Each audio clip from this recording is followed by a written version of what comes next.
quieren para su tratamiento una colaboración muy grande del paciente.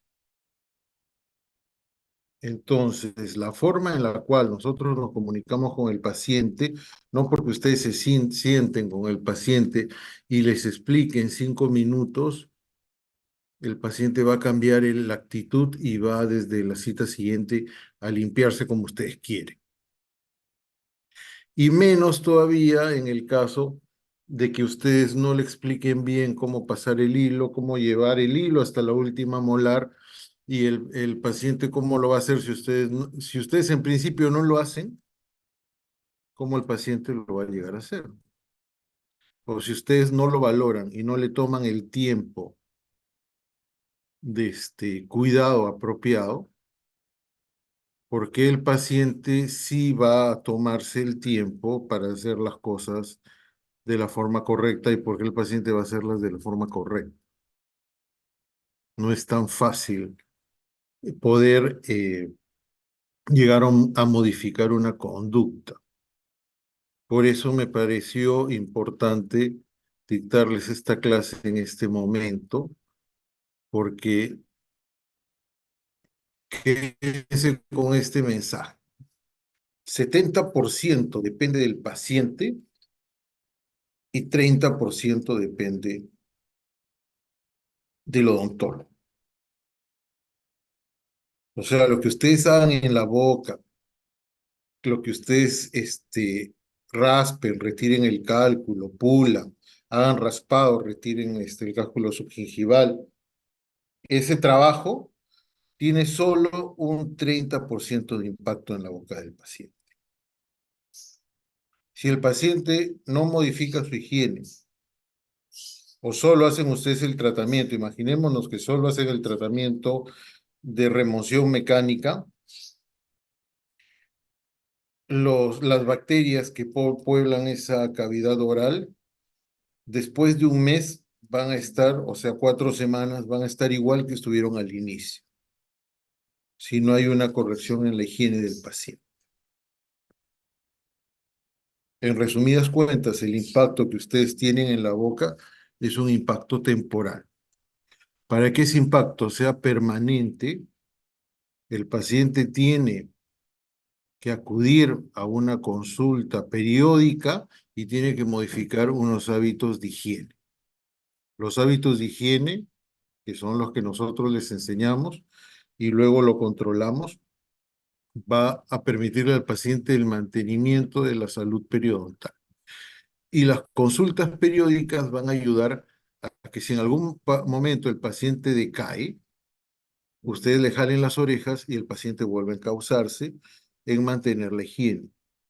Si aparece alguna zona en donde se activa la enfermedad, ustedes la van a tratar antes de que sea la enfermedad más seria.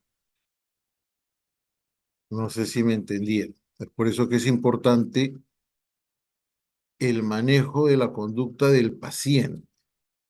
Para el éxito periodontal es crucial.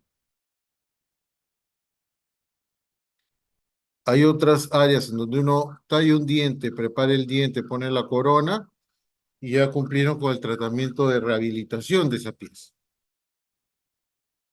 Pero en la enfermedad periodontal es crucial la colaboración del paciente. Entonces, con este pequeño introducción, vamos a ir entonces a empezar la clase de comunicación con el paciente periodontal y pongo motivación. Y voy a detallarles en esta clase,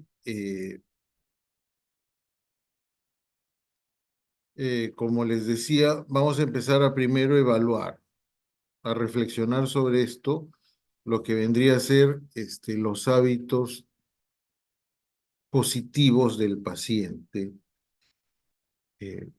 Son la parte que el paciente tiene que modificar.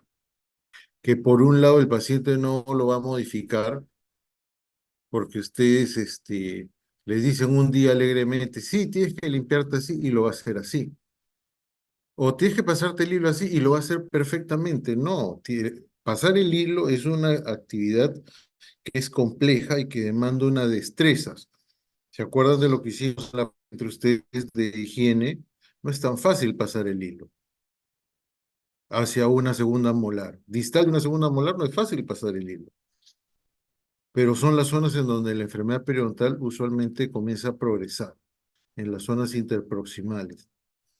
Entonces, si no logramos una modificación, una ejecución de la remoción de placa, la enfermedad periodontal va a continuar. Van a seguir ustedes haciendo raspados dializados y va a seguir deteriorándose poco a poco la boca del paciente. Entonces, es bueno que comprendamos que con, necesitamos mucho la colaboración del paciente, ya sea por un lado el control de placa, ya sea por el otro lado en si es fumador, evite usar el cigarro. En el control de la glucosa también es importantísimo si el paciente es diabético y que acuda a un periodo de visitas regulares una vez terminado el tratamiento. Entonces, en resumidas cuentas, yo les pongo acá este diagrama en donde el rojito, 70% pongan lo que hace el paciente y 30% consideren lo que ustedes pueden hacer por el paciente, el impacto que ustedes van a tener en el paciente.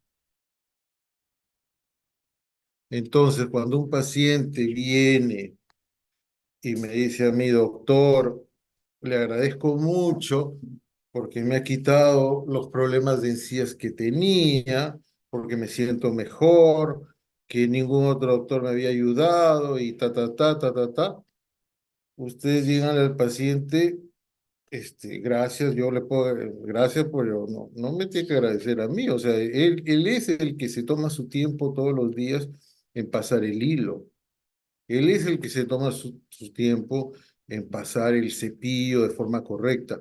O si tiene la artritis reumatoidea y no puede tomar el cepillo, en pasar el water pick para irrigar, o usar el cepillo eléctrico para complementar.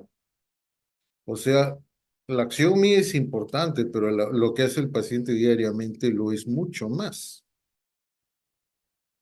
Entonces es por eso que es crucial el cambio de conducta del individuo. Y si ustedes no consideran eso importante y no lo modifican en su actitud, entonces vamos a pasar a hacer tratamientos periodontales permanentemente, pero no van a solucionarle el problema al paciente de tener la enfermedad periodontal, va a seguir progresando con el tiempo.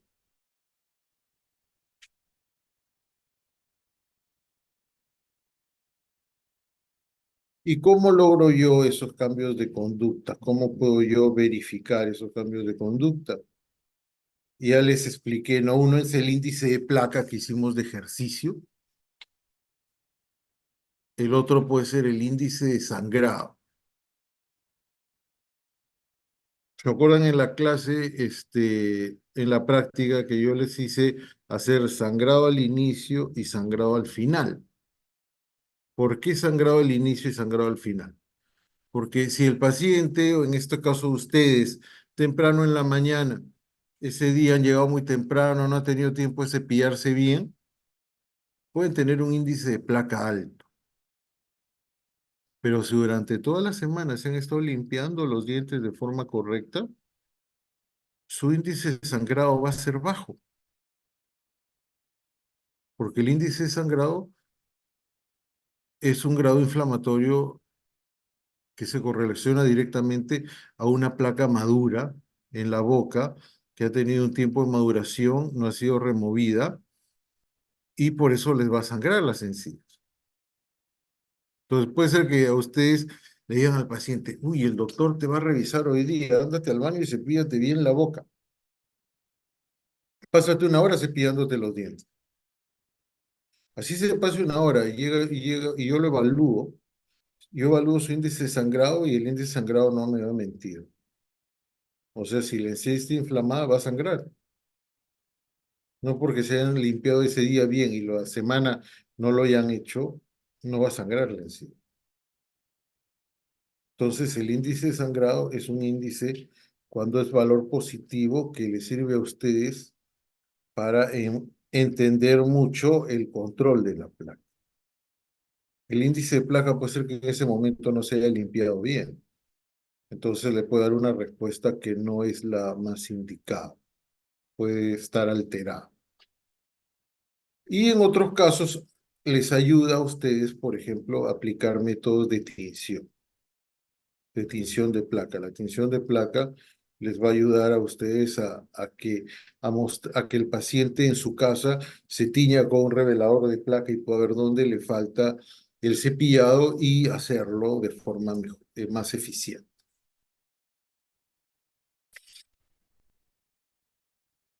Entonces, esto es lo que en la parte tradicional sucede. Ustedes le dicen al paciente que tiene que cepillarse bien, se toman 5 minutos, se toman 10 minutos.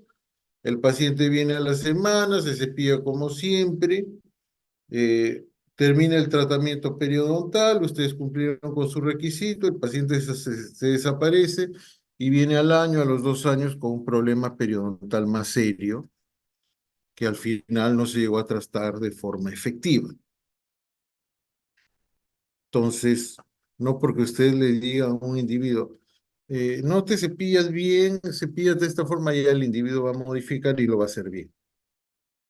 Para eso están los controles, el primer, segundo, tercer, cuarto control, en donde nosotros enfatizamos, mira, acá te falta, le hacemos recordar, lo corregimos si no lo hace bien, en donde no lo hace bien, trae tu cepillo, mira, acá lo estás inclinando mal, no lo estás poniendo de la forma correcta, hazlo así para que remuevas la placa. Entonces, no porque ustedes le digan al paciente, el paciente va a mágicamente cambiar. No es así. Entonces, este es el reto, la comunicación. Por ejemplo, en esta pequeña conversación, DR es doctor, ¿no? Y la P es de paciente. El doctor dice, ¿usa hilo dental con regularidad? Le pregunta al paciente. El paciente responde, sí, pero no tan a menudo como debería. Le recomiendo encarecidamente que use el hilo dental todos los días, dice el doctor. Como probablemente sepa, hay graves consecuencias si no usamos el hilo dental con la frecuencia suficiente. Sé que debería hacerlo con más frecuencia, pero no es algo que sea opcional, es muy importante, dice el doctor. Lo sé, pero no tengo tiempo, dice el paciente. Entonces, ustedes no pueden simplemente quedarse en el sí, es que es ideal y que es esto, y que el paciente automáticamente va a cambiar y va a decirle, sí, sí, sí, doctor, claro, lo voy a hacer así porque usted me lo ha dicho. No, no, los seres humanos no respondemos de esa forma.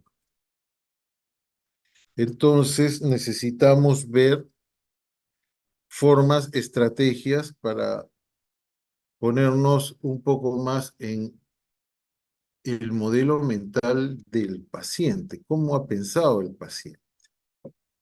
Entonces, el usar la molécula, que es una estrategia para cuando nosotros hacemos el debriefing después de hacer simulación, también se puede usar con el paciente. También lo pueden usar en su casa. Por ejemplo, vienen mis hijos y me deja los zapatos tirados en el pasadizo. Entonces, ¿cómo tendría yo que ir y con esa persona? Tenía que ir y gritarle, oye, Alejandro, ¿por qué me dejas los zapatos tirados? O tendría que primero enmarcar según la molécula. A ver, Alejandro, vamos a hablar sobre tus zapatos. He observado que cada vez que llegas de la universidad, me dejas los zapatos tirados en la cocina. Quiero saber qué es lo que pasa al respecto. Esa sería enmarcada. Y esperas la respuesta de la otra parte para saber por qué es que no lo está haciendo.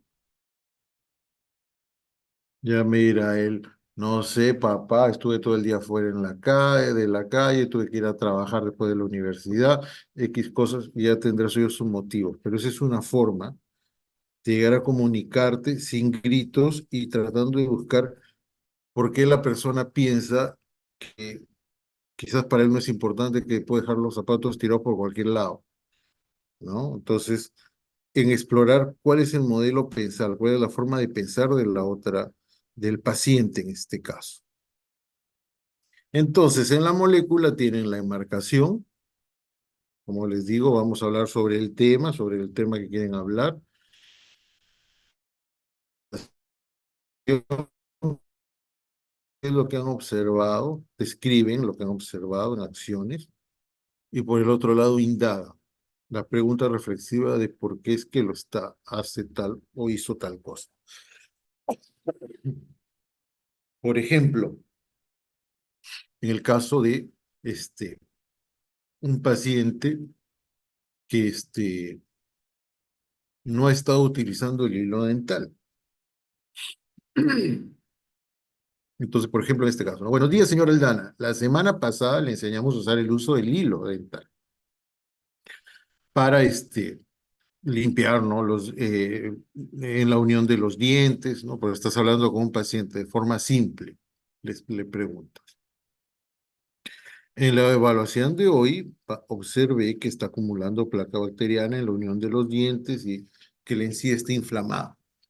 Pues pienso que usar el hilo en su condición es importante para que la enfermedad no siga progresando.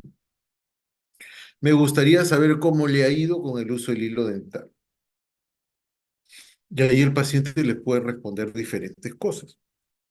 Por ejemplo, les puede responder, esta semana estuve muy ocupado y no tuve tiempo, doctor, de usar el hilo.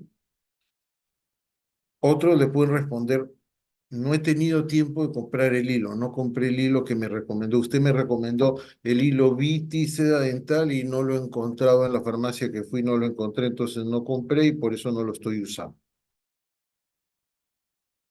Otro le puede decir, cuando me pasé el hilo, doctor, me sangró la encía, entonces me dio miedo y ya no lo estaba pasando. Y otro le puede decir, no, doctor, yo sí estoy pasando hilo, pero quizás no lo está pasando de la forma correcta el paciente, entonces sigue acumulando placa en interproximal. Entonces, todo ese tipo de respuestas y algunas más de seguro van a salir. Según la respuesta, podemos solucionar el problema, ¿no? Es diferente en el caso uno que en el último caso. El paciente que usa siempre el hilo al que estuvo ocupado y no tuvo tiempo. Entonces, chicos, es importante la actitud reflexiva. O sea, ustedes tienen que tener una actitud reflexiva con el paciente, una actitud reflexiva, una actitud empática. Entonces, es importante que nosotros, los odontólogos, vayamos viendo qué estrategia manejamos con el paciente dependiendo de cómo es el paciente. No todos nos podemos comunicar igual, o sea, un mismo doctor no se va a comunicar igual con tres tipos diferentes de pacientes. Entonces hay que buscar cuál es el método que me hace adaptar al tipo de paciente que tenemos enfrente. Entonces, para eso, Rolnik habló de tres estilos de comunicación. Si en el examen le pregunto cuáles son los estilos de comunicación, me de Rolnik tendrían que hablarme de esto, dirigir, guiar, seguir. Cuando hablemos de estilos de comunicación, uno de dirigir, que es el clásico, el convencional, el guiar y el seguir, que vamos a ver cómo se diferencia. El estilo de dirigir es cuando ustedes son los non plus ultra, ¿no? O sea, el odontólogo, el doctor es el non plus ultra, él dice, da la información, el paciente es un paciente estrella, escucha la información, la acepta y hace lo que el odontólogo le dice que debe de hacer. Esa es la forma clásica y tradicional, ¿no? Entonces nosotros le decimos, le explicamos, mire, esa es la forma correcta y el paciente lo practica y lo realiza. Ese es el estilo de dirigir, que es cuando hay una buena conexión entre el paciente y el odontólogo, el paciente está motivado, entonces el estilo de dirigir se adopta más para ese tipo de paciente. ¿Cuándo usamos el estilo seguir? Cuando tenemos un paciente que está, por ejemplo, muy estresado. El paciente está muy estresado, le sucedieron malas cosas y ahora le decimos que tiene problemas de encías y que probablemente va a perder un diente. Ese paciente viene, está medio deprimido, entonces va a ser un paciente en donde no le podemos nosotros decir las cosas así como le decíamos al otro, sino más hay que seguirlo. Hay que empatizar con él, entender sus sentimientos, su emoción momentánea y recomendarle, sé que te sientes muy mal, sé que estás pasando por esto, eh, eh, ten estos cuidados y vamos a controlarte, a ver cómo vas y cómo mejoras. Te sugiero que puedes hacer esto para cuidar tus encías y lo vas acompañando. O sea, es el estilo de seguir. Son situaciones en donde requerimos sensibilidad, como les digo. Entonces, este es cuando el paciente está en otras cosas y no podemos nosotros controlarlo como el primer paciente y hay que seguirlo, acompañarlo un poco para que mejore la situación para poder nosotros después hacer más énfasis. Y luego tenemos el estilo guía. El estilo guía es aquel paciente que está tratando de hacer las cosas pero no las está haciendo bien. Pues es un paciente que dice que quiere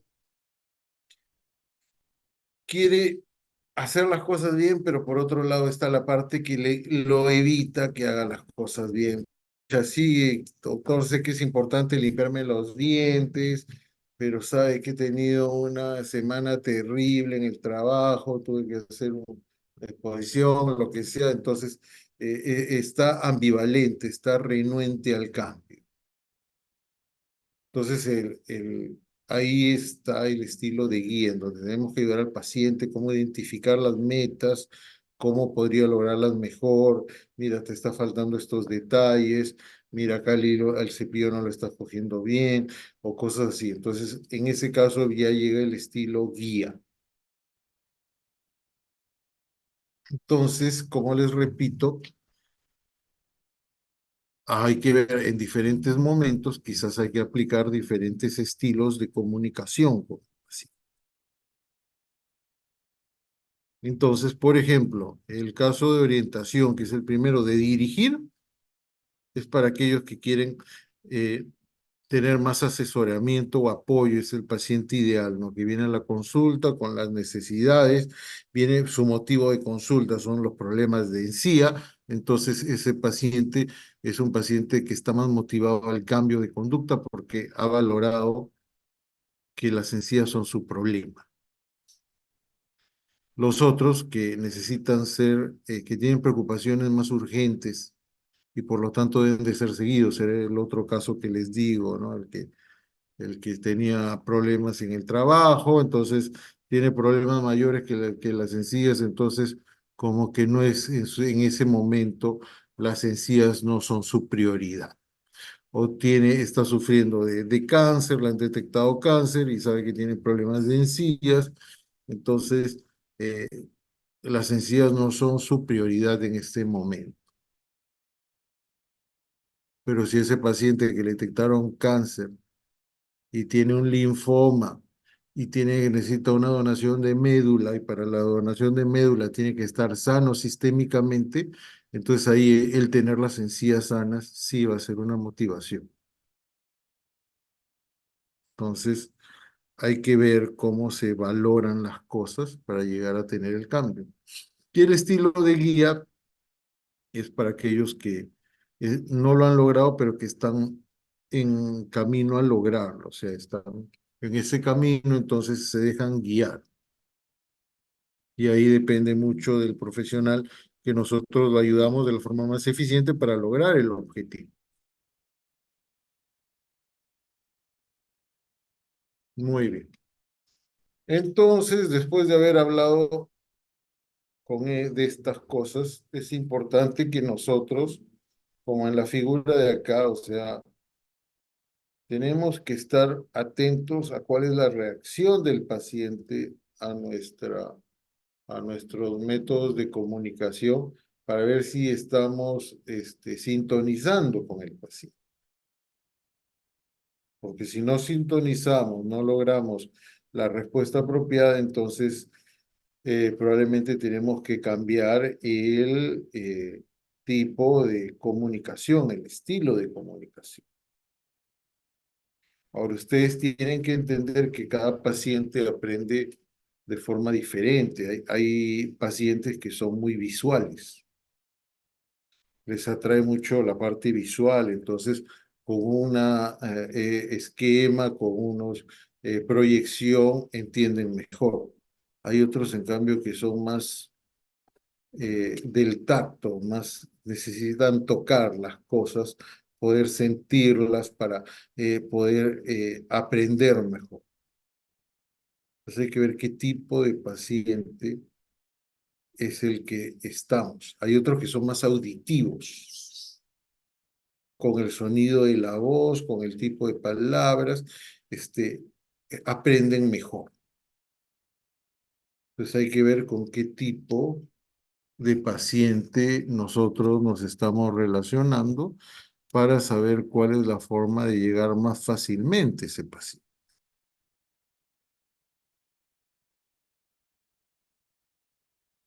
Entonces, es muy importante que para la comunicación no le vamos a preguntar algo al paciente cuando lo tenemos echado con la boca abierta y con un dique de goma puesto en la boca, pues no, o sea, no va a poder comunicarse con nosotros. A lo máximo va a asumir con la cabeza si sí o si no. Entonces, tenemos que estar en unas condiciones óptimas para poder establecer una comunicación con el paciente.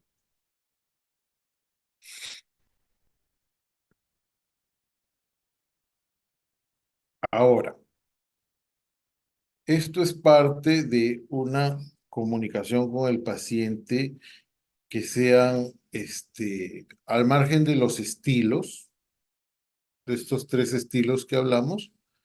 Ahora hay cuatro actividades importantes que se deben hacer durante la comunicación con el paciente.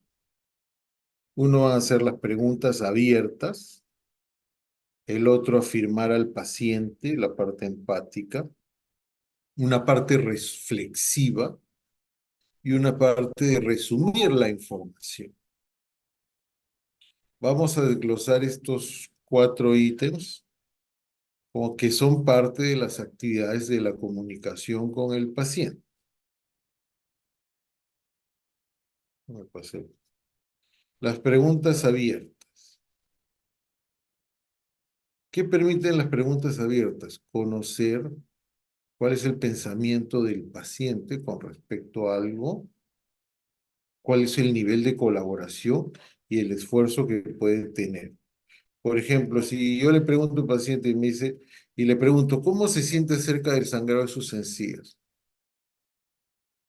Y el paciente me responde, doctor, bueno, sí, siempre me sangran, pero me sangran lo normal, y no tengo ningún problema, o sea, yo estoy bien, doctor.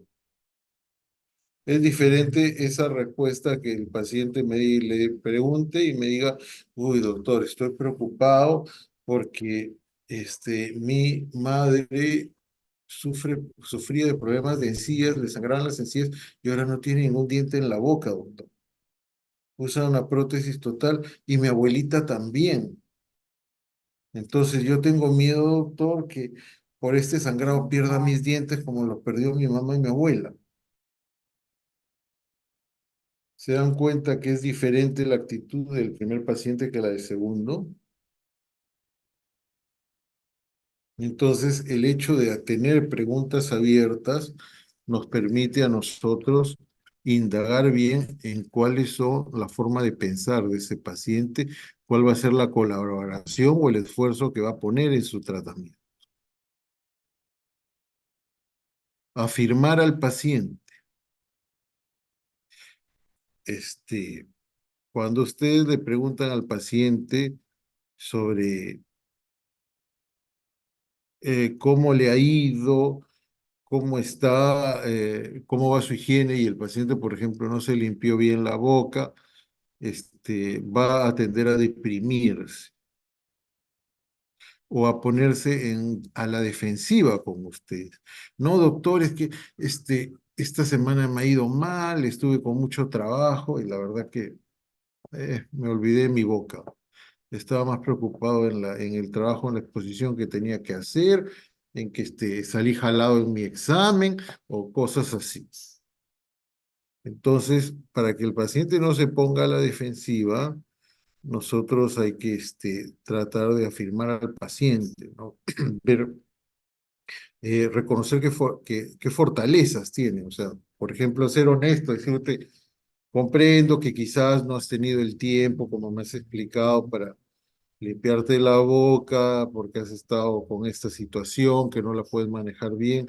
Este, me, me, me, me, me gusta tu honestidad, que seas claro conmigo, pero eso lo aprecio mucho, pero, o sea, ahí lo estamos afirmando. Estamos viendo Yo sé que antes has estado en unos niveles muy buenos de higiene y bueno, ahora has decaído y comprendo que has decaído por esta situación, por lo que te ha pasado. Entonces, eso lo ayuda al paciente a mm, no estar en una situación tan negativa y a la hora de afirmarlo y de soportarlo, lo ayudará a salir mejor de las situaciones críticas. Entonces es importante afirmar al paciente para establecer también una mejor forma de comunicación con el paciente. Y después llegan a la parte reflexiva. La parte reflexiva es la parte empática.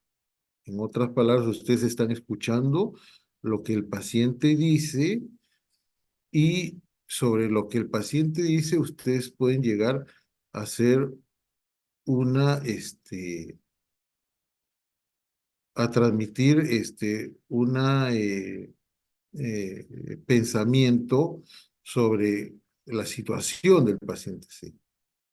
Como por ejemplo abajo dice, no, realmente parece que has perdido la esperanza de poder dejar de fumar, porque el paciente les dice, sí, que me ha pasado esto, me pasó lo otro.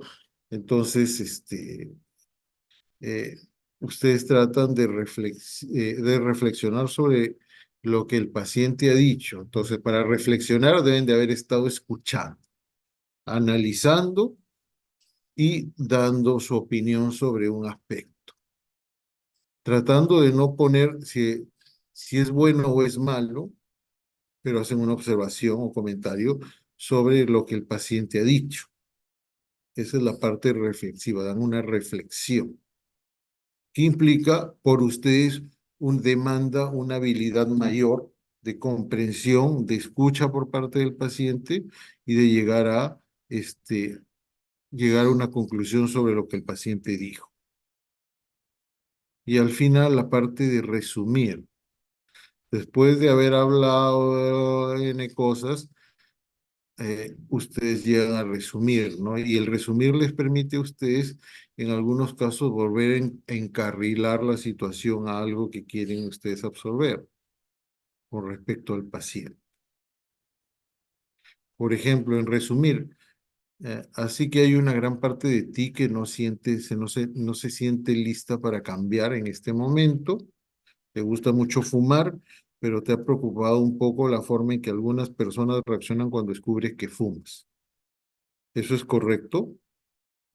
Entonces, a la hora de decirles eso es correcto, estás diciéndole, mira, yo he resumido que esto es lo último que me has dicho, está bien así, y les permite a ustedes enmarcar la situación del paciente.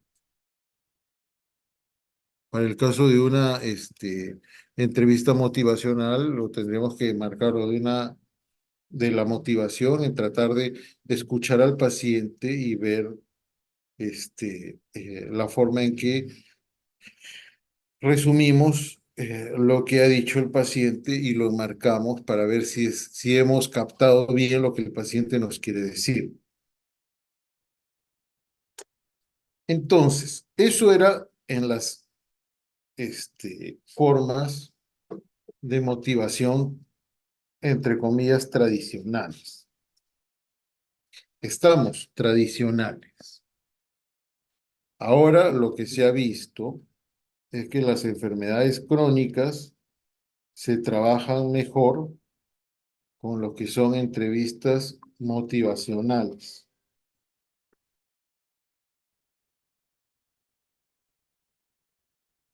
Con entrevistas motivacionales se trabaja mejor lo que es el control de enfermedades crónicas. ¿A qué me refiero con unas entrevistas motivacionales? A que clásicamente nosotros vamos, explicamos al paciente lo que es la enfermedad periodontal, los signos, los síntomas, qué le va a pasar en la boca si no se limpia bien, y y el paciente, porque ustedes le han explicado que eso es lo correcto, que eso es lo que va a hacer, el paciente va a cambiar y lo va a hacer como ustedes quieren. Esa parte de ahí no va a funcionar así. Es por eso que mucho de la situación no cambia en el paciente. No cambia porque no porque nosotros le demos al paciente la información relevante, el paciente va a agarrar así, le van a poner un USB en la cabeza, acá está su información relevante y el paciente la va a procesar y entonces va a limpiarse bien porque usted se lo dije. No, no funciona así el cerebro humano. Entonces, para que la situación mejore, las entrevistas motivacionales, si les pregunto en qué se basan las entrevistas motivacionales, ustedes tienen que enmarcarlo en esta situación, en que el cambio, la motivación se obtiene desde dentro del paciente. O sea, ustedes tienen que ver cuál es la motivación que puede mover ese paciente. Por ejemplo, si es una persona joven y tú le dices, ¿sabes qué? Estás con mal aliento porque no te estás limpiando bien la boca, así nadie te va a querer dar un beso. Eso podría ser una motivación para algunos pacientes. Para otros pacientes podría ser que funcione mejor explicarles, ¿sabes qué? Si no cuidas tus dientes en el lapso de 2 o 3 años, vas a quedarte sin ningún diente y vas a tener que gastar mucho más dinero. Te va a costar más siempre el tratamiento recuperativo que el tratamiento preventivo. Otro puede ser la parte económica. Entonces uno tiene que ver en entrevistas motivacionales cuál es la forma de cambiar eh, qué motivación mueve al paciente para que el paciente cambie de actitud. Entonces, nosotros nos enfocamos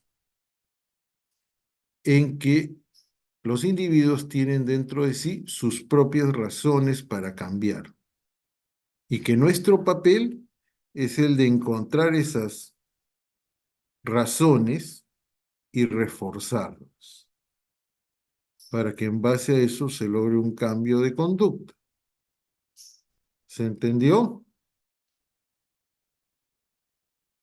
Entonces, según las entrevistas motivacionales, si les hablo de entrevistas motivacionales, es más, si ustedes buscan en la literatura, van a encontrar estas, motivational interviewing como un patrón que se usa para el tratamiento de pacientes alcohólicos, para el tratamiento de pacientes que abusan de drogas, o para el tratamiento de pacientes que sufren de problemas de encías, también entran acá.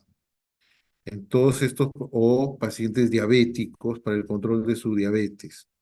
Ya, para todo tipo de enfermedad crónica, las entrevistas motivacionales han resultado una herramienta valiosa para lograr un cambio de conducta. Entonces, en base a eso, está lograr el cambio de conducta, no basándome en que yo le doy la información y que el otro la va a procesar, porque yo se la di. No, en ver en que el elemento está centrado en el paciente. Y el énfasis que se pone es en comprender y trabajar desde la perspectiva del paciente y su visión de lo que significa realizar un cambio de conducta del paciente. Entonces, al obtener y desarrollar las propias razones del paciente para el cambio, la motivación va a ser intrínseca al paciente,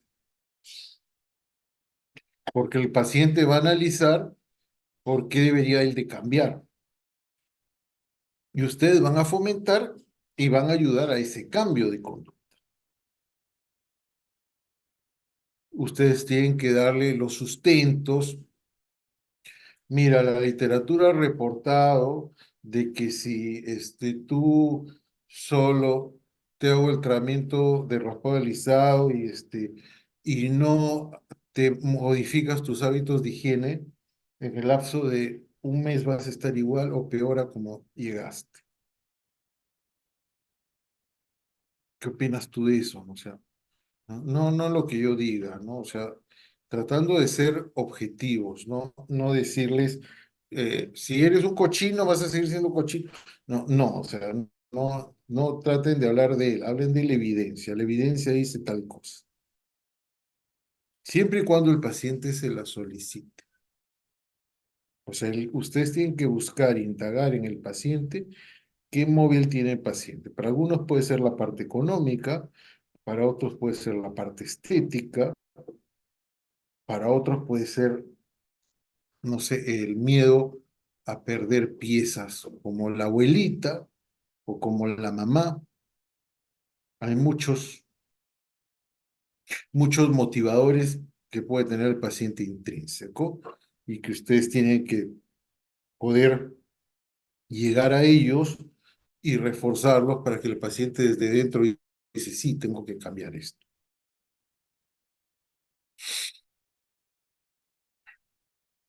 Entonces, así, ¿no?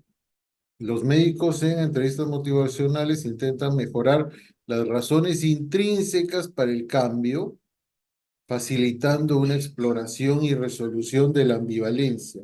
La ambivalencia es la resistencia al cambio subyacente del paciente.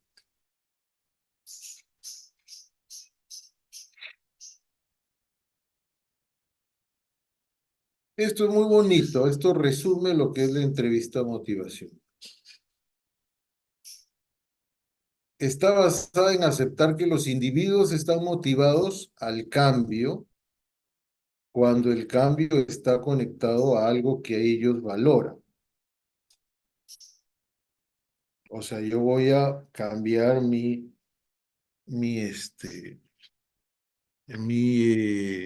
forma de limpiarme los dientes porque yo valoro tener mis encías sanas. Me siento bien. Porque ahora no, valoro que no tener mal aliento.